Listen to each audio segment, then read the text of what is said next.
자, 오늘 주시는 하나님의 말씀 같이 볼까요? 구약성경 호세아 6장 1절부터 3절 말씀입니다.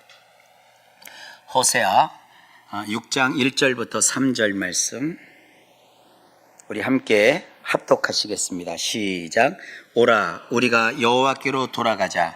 여호와께서 우리를 찢으셨으나 도로 낫게 하실 것이요 우리를 치셨으나 싸매어 주실 것임이라.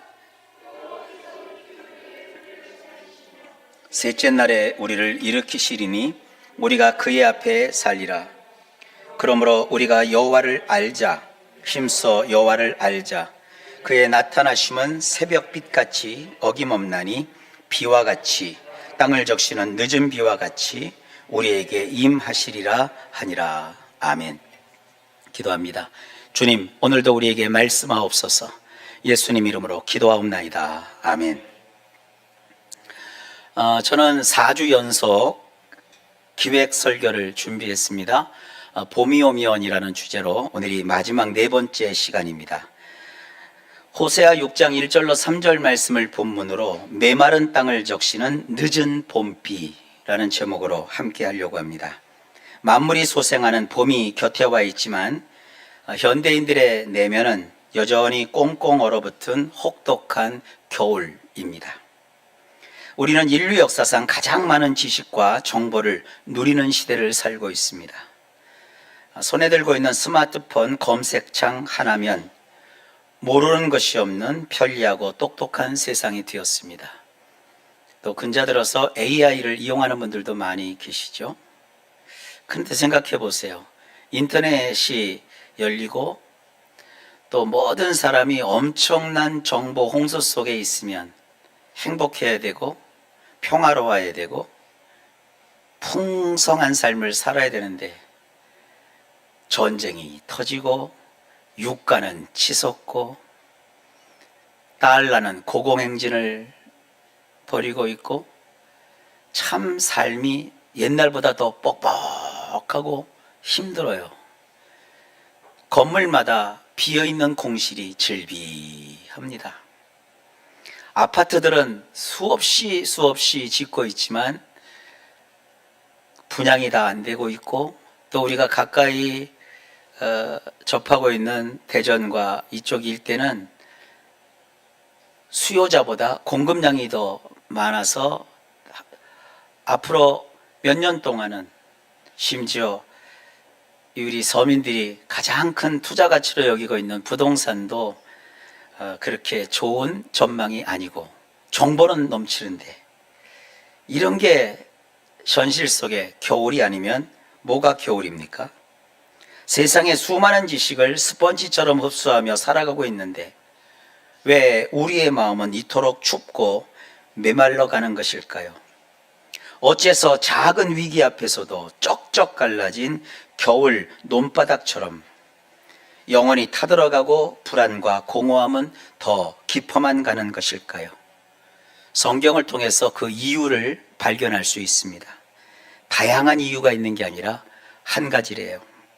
수많은 세상 지식을 알면서도 정작 얼어붙은 인간의 영혼을 녹이고 그리고 영혼의 갈증을 영원토록 해갈해 주시는 하나님을 제대로 알지 못하기 때문이래요. 아무리 세상의 지식이 넘쳐나도 생명의 근원이신 하나님과 끊어진 인생은 결국 춥고 메마른 겨울의 잿더미로 남을 뿐입니다. 영혼의 진정한 봄은 오직 여호와를 알 때 비로소 시작됩니다. 이 기나긴 영적인 겨울로 고통을 받던 이스라엘 백성을 향해서 선지자 호세아는 본문 3절에서 피를 토하는 심정으로 외칩니다. 우리가 여호와를 알자. 힘써 여호와를 알자. 알자라는 말을 2번 반복한 것은 굉장한 강조적 어법이에요. 꼭 알아야 된다. 반드시 알아야 된다. 이걸 모르면 안 된다. 정말 애끓는 호소를 하고 있는 거예요. 여기서 쓰인 알다라는 단어가 바로 그 유명한 야다라는 시브리어입니다. 이 야다는 머리로만 이해하는 얄팍한 정보 수집이 아닙니다. 서양의 아주 저명한 사상가 에릭 프롬은 일찍이 이런 경고를 했어요. 현대 사회는 사람의 가치마저 장바닥에서 사고 파는 비정한 인간 시장이 되어 버렸다. 우리가 살고 있는 이 세상은 장바닥이라는 거예요. 사람을 사고 파는.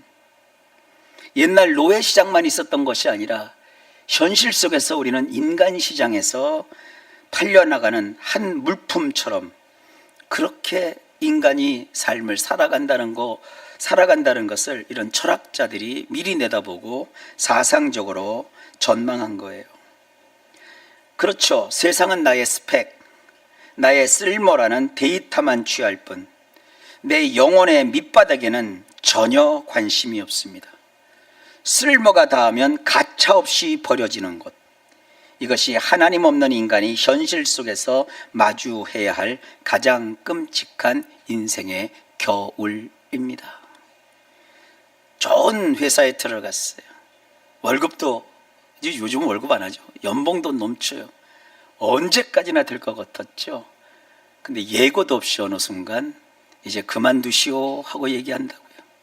쓴물단물 다 빼먹으면 그 사람은 거기서 끝장나는 게 현대 자본주의 또 고도로 과학화된 현실의 모습입니다.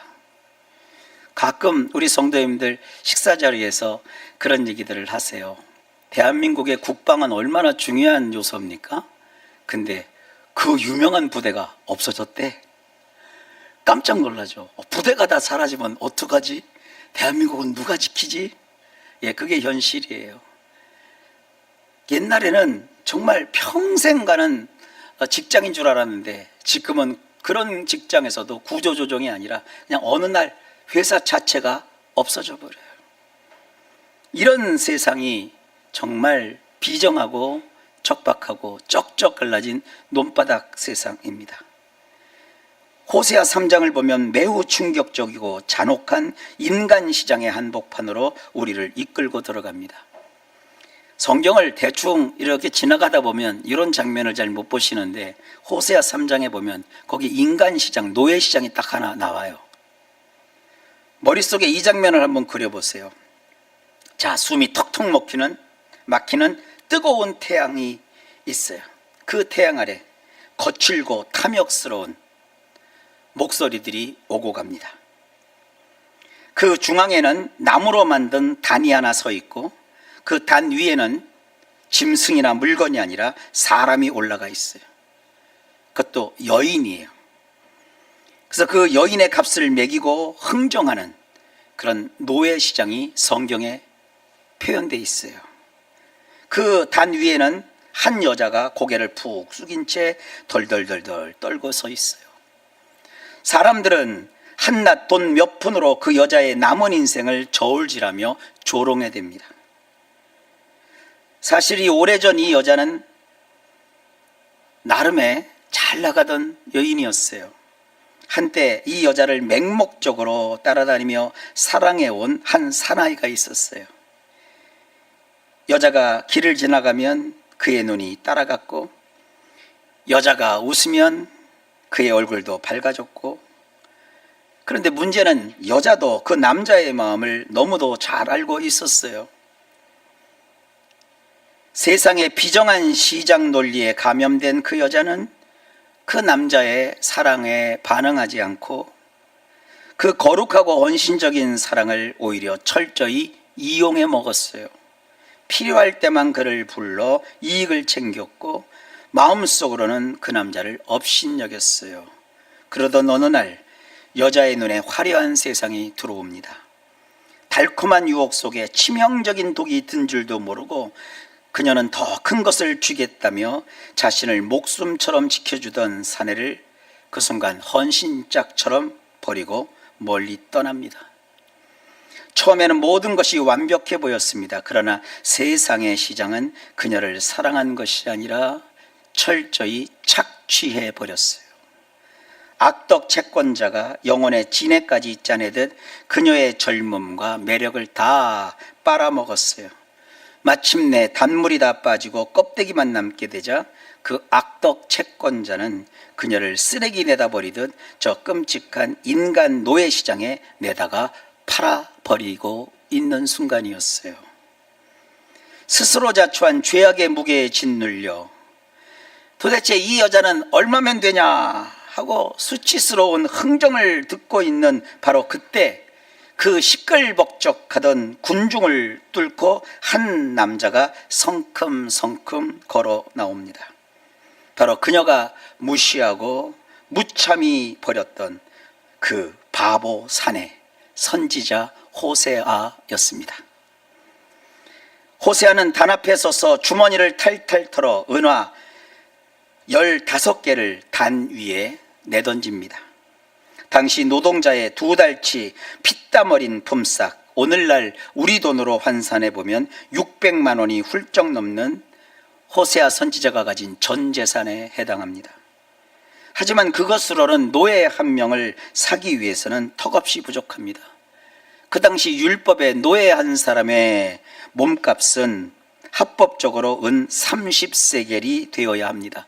근데 은 15세겔밖에 내놓지 못했기 때문에 마음은 있어도 이 여인을 살 수가 없었어요. 그러자 그는 이번에 건장한 나귀 3마리가 허리가 휘어지도록 나누어져야 할 한 호멜 반의 보리자루를, 이 한 호멜 반을 환산하면 200kg 정도 됩니다. 낑낑낑낑 이 보리자루를 어깨에 짊어지고 끌고서 와서 짐승처럼 헐떡이면서 바닥에 쏟아붓습니다. 그리고 피 맺힌 사자후를 토해냅니다. 나의 전 재산이 이것이요, 이 은전과 이 곡식으로 이제 이 여자를 내가 사겠소. 이게 호세아 3장에 나오는 인간 노예 시장에서 있었던 장면입니다. 여러분, 세상의 알미라고 하는 것은 쓸모를 계산하다가 가치가 떨어지면 버립니다. 그러나 성경이 말하는 진짜 암, 이 야단은 무엇일까요? 이 사내는 그녀의 화려한 겉모습에 속은 것이 아닙니다. 그녀의 그 추악한 배신, 오물을 뒤집어 쓴 영혼의 밑바닥, 그 철저한 파산을 전부 알고 있었습니다. 그 모든 더러움을 뼛속 깊이 알고도 기꺼이 600만 원의 전 재산과 나귀 3마리가 짊어질 그 폭력적인 무게의 보따리를 기꺼이 자기 어깨에 짊어지고 남김없이 생명의 값을 치러버린 이 맹렬한 사랑, 이것이 영혼의 겨울을 박살내버리는 우리 주님이 가지신 우리를 향한 야다 알미입니다.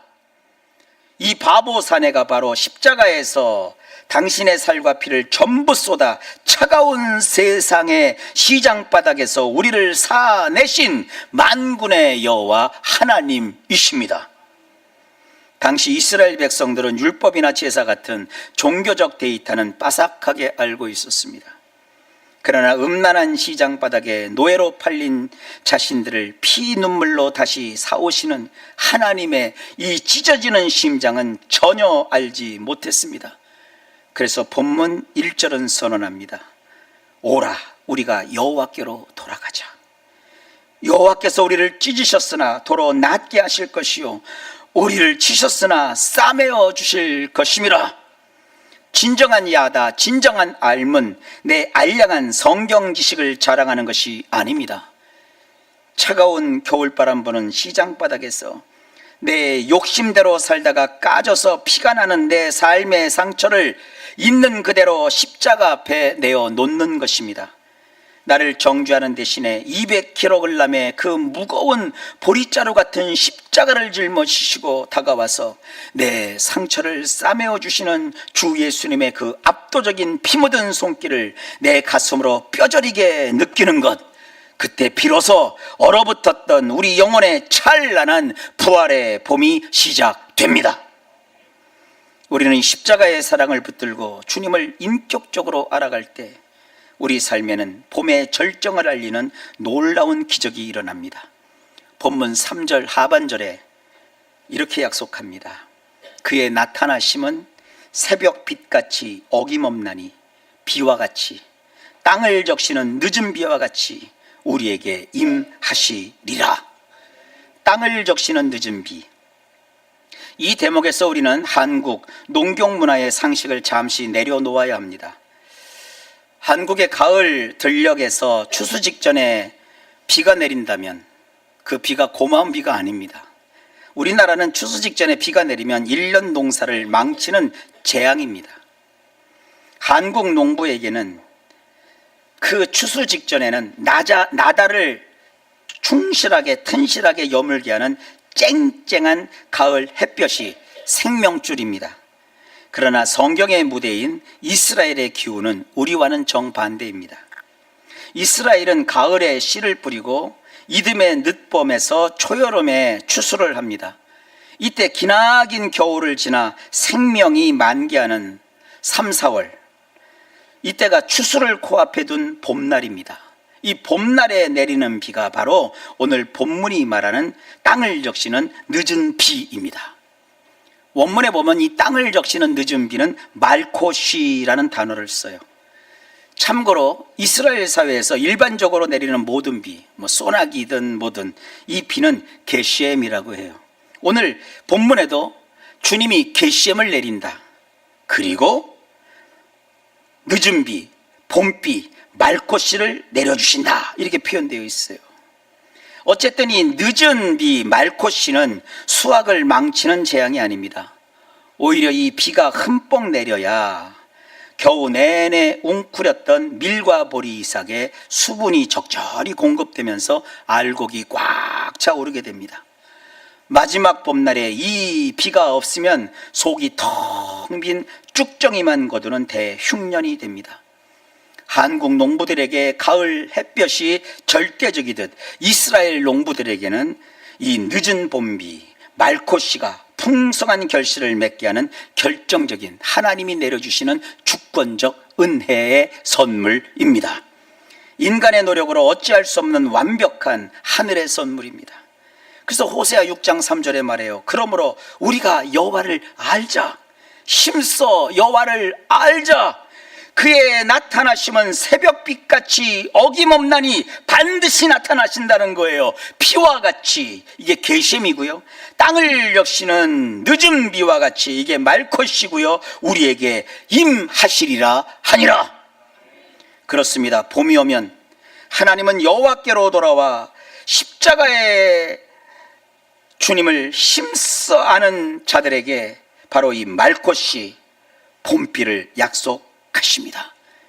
쩍쩍 갈라져 소망 없는 우리의 심령에 하나님은 가장 완벽한 타이밍에 십자가 보혈이라는 늦은 봄비를 쏟아부어 주십니다. 이 비는 기나긴 겨울에 갇혀서 죽은 신앙을 깨우고 껍데기만 남은 일상 속에 꽉 찬 생명의 알곡을 맺게 하는 압도적인 하나님의 은혜입니다. 사랑하는 성도 여러분, 인생의 진정한 봄은 어떻게 올까요? 세상의 지식과 학식과 뉴스는 꿰뚫고 있으면서 정작 나를 살리시는 예수 그리스도의 십자가 앞에서는 철저히 무지한 척 영혼의 겨울을 고집하고 있지는 않습니까? 목사님, 내가 지금은 바빠요. 돈 벌어야 돼요. 공부해야 돼요. 성공해야 돼요. 그 다음에 와서 하나님이 할게요. 순서가 안 맞는 거예요. 주님, 내가 이제 주의 일에 열정을 가지고 있습니다. 나의 인생에 말콧이 봄비가 필요합니다. 내가 이 바쁜 와중이지만 여호와를 바라봅니다. 하나님이 나의 삶에 말콧이 이 봄비를 내려주셔서 이 얼어붙었던 나의 삶에 주님이 심어놓으신 씨앗이 잘 알곡을 맺을 수 있도록 성장하게 하시고 온전한 축복으로 나타나게 될 줄로 믿습니다. 이래야 돼요. 이게 순서예요. 위기의 순간에 여전히 내 쓸모를 입증하려 비정한 이 세상이라는 시장바닥을 서성이느라 마음이 얼어붙고 영혼이 상하고 있지는 않습니까? 여러분, 주님 품을 떠나서는요, 세상에서는 만족을 얻을 수가 없어요. 우리 그냥 어렸을 때부터 찬송 부르잖아요. 세상을 보며 사람을 볼 땐 만족함이 넘친다고 그랬어요. 만족함이 없었네. 나의 하나님 그분을 볼 땐 내게 만족하였네. 그 가사를 쓰신 그 작사가가 대충 썼겠어요. 우리가 경험하지 말아야 될 그런 온갖 고난을 다 경험하고 나서 그가 그 삶에서 배어나오게 해서 나온 그 가사예요. 우린 그를 즐겁게 부르고 의미 있게 부르고 끝내버리지만 그게 실제로 우리의 삶이라는 거예요. 여러분, 주님 품을 떠나서는 아무것도 할 수가 없습니다. 물을 떠난 고기는 살 수 없듯이 주님 떠난 심령은 만족함이 없고 주님 주시는 영원한 생명, 참 인간답게 사는 삶 맛을 느낄 수 없습니다. 이제 그 얄팍한 겨울에 의지처를 끊어 냅시다.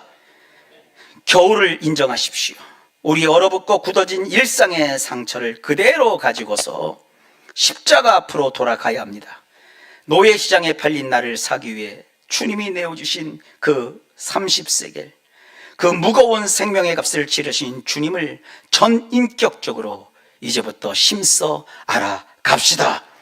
우리가 십자가에 온전히 엎드릴 때 하나님은 어김없이 우리 영혼에 따뜻한 봄바람으로 찾아오실 겁니다. 팍팍한 가정, 치열하고 답답한 직장이라는 메마른 땅 위에 죽은 것을 살려내고 결국 알곡을 맺게 하시는 늦은 봄비를 주께서 흠뻑 내려 주실 겁니다.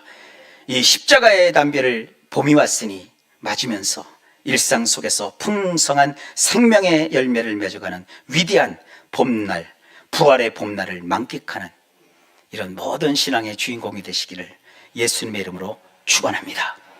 기도합시다.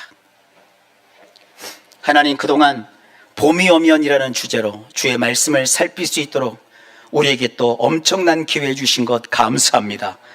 듣고 흘려버리는 말씀이 아니라 실제로 나의 삶에 이런 계획을 가지고 계시는 하나님의 뜻을 알았으니 이제 세상에서 절망하지 않고 좌절하지 않고 주님 십자가 앞에서 펼쳐질 내 인생을 바라보며 말꽃시에 봄비를 내리시는 하나님을 찬양하는 가운데 힘있게 일어서서 멋있게 주님 펼치신 인생을 살아내도록 역사에 주시옵소서. 예수 안에서 좋은 일이 있을 줄 믿습니다. 기적이 일어날 걸 믿습니다. 역사하여 주옵소서. 예수님 이름으로 간절히 기도하옵나이다. 아멘.